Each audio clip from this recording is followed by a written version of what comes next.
Single black எப்போவுமே run ஆகுறது ஒரு இப்போ என்னெல்லாம் எடுத்திங்கன்னா நான் ஒரு 6 வருஷம் ஒர்க் பண்ணியிருக்கேன். எனக்குலாம் ஒரு ப்ரோக்ராம் போடுறதுனா நான் ரன் ஆகும்போதே எனக்கு அப்படியே அந்த ஸ்பீடில் நான் ரீட் பண்ணிடுவேன்.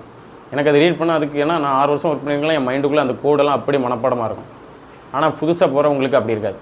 அதனால தான் அந்த சிங்கிள் பிளாக் போகும். அந்த சிங்கிள் பிளாக் நீங்கள் போட்டுக்கிட்டு கொடுத்தீங்கன்னா ஒவ்வொரு சீக்வன்ஸ் முடியும் போதும் அது நிற்கும்.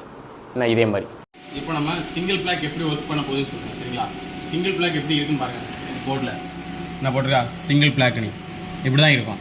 நீங்கள் டூல் ரூம் ஜாப்போ இல்லை ஃபஸ்ட்டு ஸ்டாப்போ ஒர்க் பண்ணுறீங்கன்னா சிங்கிள் பிளாக்கில் தான் ஒர்க் பண்ணணும்.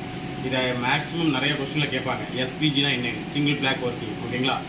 புரிஞ்சுவிடுங்க. சிங்கிள் பிளாக் எப்படி ஒர்க் ஆகுது பாருங்கள். இப்போ இந்த சீக்வன்ஸ் இருக்குல்ல, இந்த சீக்வன்ஸில் ஒன்று எடிட் பண்ணணும். நான் எடிட் பண்ணிக்கிறேன்.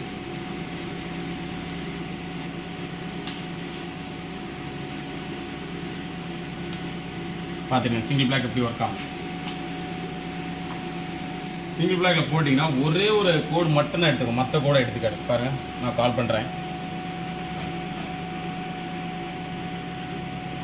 பார்த்தீங்களா? ஒவ்வொரு கோடாக எடுக்குது. இப்போ இது எந்த கோடு இருக்குன்னா இந்த 27 2 இந்த 2 ஒர்க்கர் வரைக்கும் போனதுக்கப்புறம் அடுத்த கோடு ரீட் ஆகாது. ஏன்னா சிங்கிள் பிளாக் இருக்குனால அந்த ஒரு லைன் மட்டும்தான் ரீட் ஆகும், மற்ற லைன் ரீட் ஆகாது.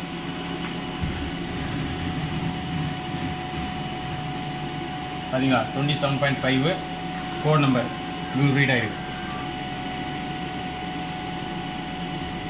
இதுதான் சிங்கிள் பிளாக்னுடைய ஒர்க்கிங். சிங்கிள் பிளாக்கை நீங்கள் யூஸ் பண்ணும்போது சைக்கிள் ப்ரோக்ராம் யூஸ் பண்ணாலுமே அந்த ஒரு லைன் மட்டும் தான் ஒர்க் ஆகும். அடுத்த லைனுக்கு நம்ம கோடு கொடுத்தா தான் எடுக்குமே தவிர சைக்கிளில் கூட அது ஆட்டோமேட்டிக்காக ரீட் ஆகாது. வேணால் பாருங்கள். இது சைக்கிள் ப்ரோக்ராம் E71 ஐடியூனுடைய சைக்கிள் நான் ஒர்க் பண்ண போகிறேன். இப்போ பாருங்கள்.